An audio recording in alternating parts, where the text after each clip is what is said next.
গ্রামীণ সড়ক নির্মাণের মাধ্যমে তৈরি হয়েছে 14 কোটিরও বেশি শ্রম দিবস। অগণিত পরিবারের কাছে পৌঁছেছে মর্যাদা, আয় এবং তারা পেয়েছেন জীবনের নতুন উদ্দেশ্য। রাজ্য সরকারের অর্থায়নে পথশ্রী 4 প্রকল্পে আরও 20,030 কিলোমিটার রাস্তা হচ্ছে।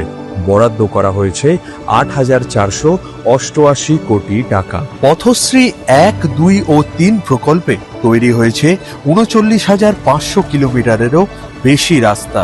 ব্যয় হয়েছে 10,902 কোটি টাকা। প্রত্যেকটি নির্মিত রাস্তায় আমাদের সংগ্রামের জয়ের গল্প লেখা। প্রতিটি কিলোমিটার শুধু সংখ্যা নয়, এগুলো জীবন রেখা। ইনি সেই মা যিনি আর কাদায় ডুবে নয়, স্বস্তিতে নিজের সন্তানকে স্কুলে পৌঁছে দিতে পারেন।